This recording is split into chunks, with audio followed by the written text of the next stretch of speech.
Welcome back to part 3 of 3 on the unit circle. The last section we need to learn about with regards to this unit circle is reference angles. Let theta be an angle in standard position. If we do that, the reference angle, theta bar, associated with theta is the acute angle formed by the terminal side of theta and the x-axis. So if you're feeling a little overwhelmed by the vocabulary, that's totally normal. Just keep track of it as we go.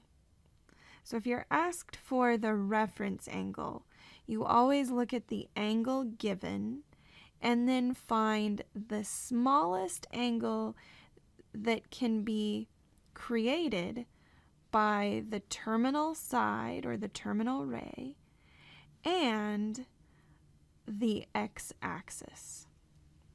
So I'm going to highlight all those.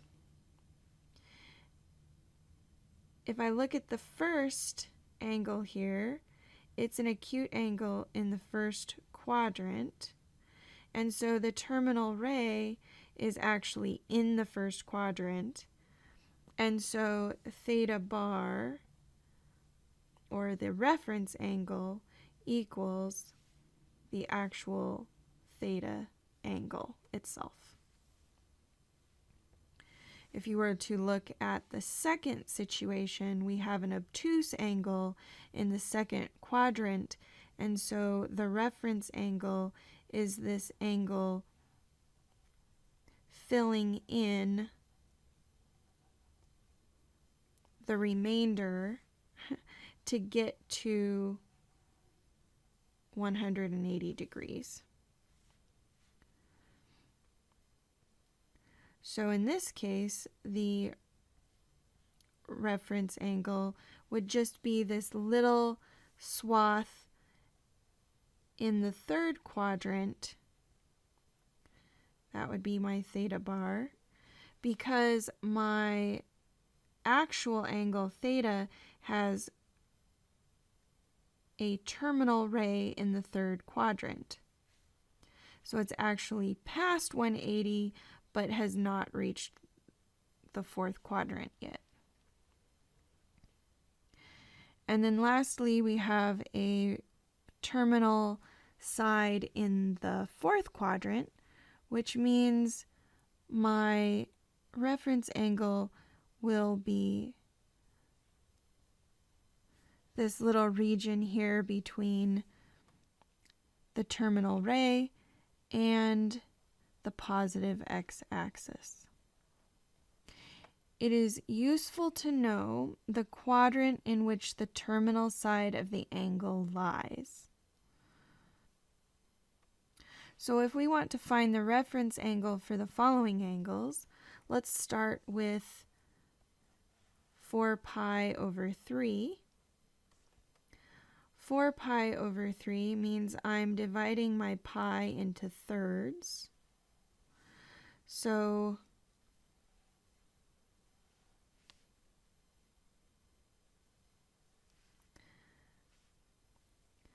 the first pi over 3 would be in the first quadrant, 2 pi over 3 would be in the second quadrant, 3 pi over 3 would be along the negative x-axis, 4 pi over 3 would be in the third quadrant.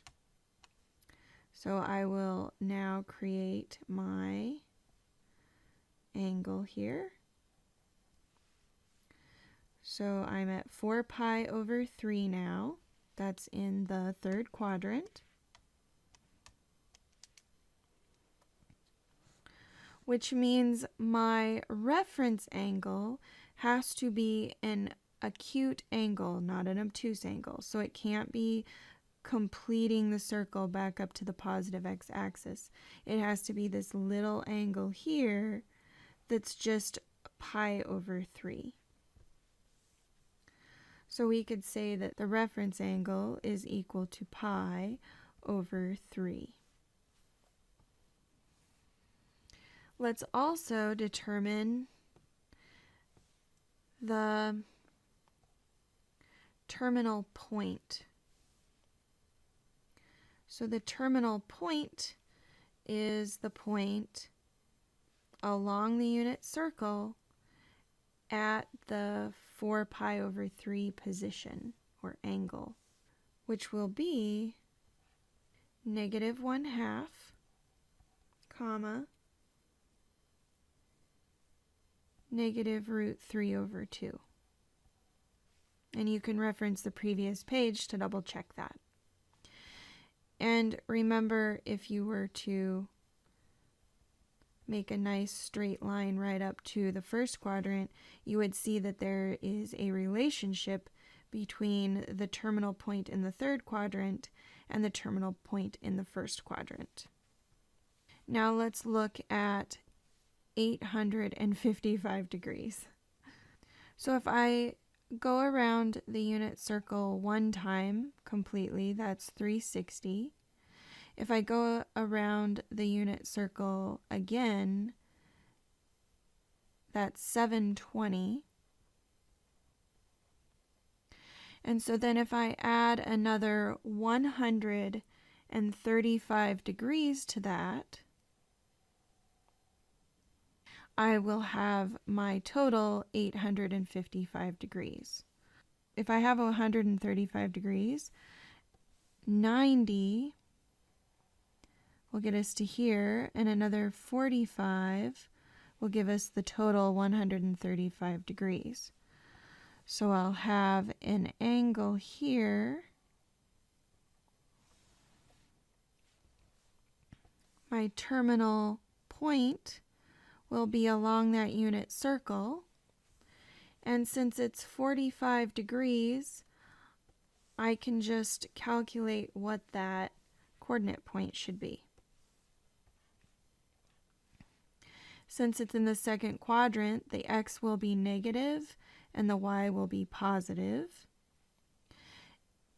If it's 45 degrees, it will be √2/2, √2/2.